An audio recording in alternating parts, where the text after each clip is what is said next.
আগামী ২৪ ঘন্টার মধ্যে দেশের ২ বিভাগে বজ্রসহ বৃষ্টির আভাস দিয়েছে বাংলাদেশ আবহাওয়া অধিদপ্তর। সেই সঙ্গে সারা দেশে দিন এবং রাতের তাপমাত্রা সামান্য বৃদ্ধি পেতে পারে। বুধবার সকাল ৯টায় বাংলাদেশ আবহাওয়া অধিদপ্তরের আবহাওয়াবিদ ডক্টর মোহাম্মদ ওমর ফারুকের দেওয়া পূর্বাভাসে এ তথ্য জানানো হয়। আবহাওয়া অফিস জানিয়েছে, আগামী ২৪ ঘন্টায় ময়মনসিংহ ও সিলেট বিভাগের ২-১ জায়গায় অস্থায়ীভাবে দমকা বা ঝড়ো হাওয়া সহ বৃষ্টি বা বজ্রবৃষ্টি হতে পারে। এছাড়া দেশের অন্যত্র অস্থায়ীভাবে আংশিক মেঘলা আকাশ সহ আবহাওয়া শুষ্ক থাকতে পারে।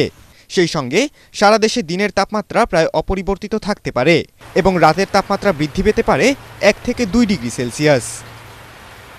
বৃহস্পতিবার সকাল ৯টা থেকে পরবর্তী ২৪ ঘন্টায় রংপুর, ময়মনসিংহ ও সিলেট বিভাগের ২-১ জায়গায় অস্থায়ীভাবে দমকা বা ঝড়ো হাওয়া সহ বৃষ্টি বা বজ্রবৃষ্টি হতে পারে। ৬৫% পর্যন্ত বিদ্যুৎ সাশ্রয়ী হাইসেন্স এসি, যার ফাস্ট কুলিং মোড দ্রুত ঘর ঠান্ডা করে। আবার ওয়াইফাই টেকনোলজি থাকায় মোবাইল হাতে হাইসেন্স এসি নিয়ন্ত্রণও আপনার হাতেই। সবটাই আপনার জন্য হাইসেন্স।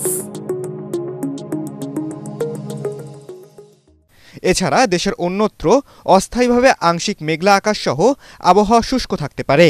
সেই সঙ্গে সারা দেশে দিন এবং রাতের তাপমাত্রা সামান্য বৃদ্ধি পাবে বলে ধারণা করছে আবহাওয়া অধিদপ্তর।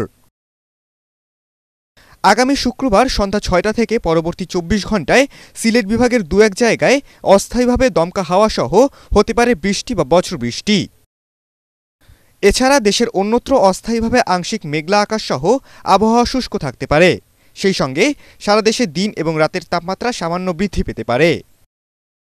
এছাড়া আগামী ৫ দিনে আবহাওয়া পরিস্থিতিতে উল্লেখযোগ্য পরিবর্তনের সম্ভাবনা নেই বলে জানিয়েছে সংস্থাটি।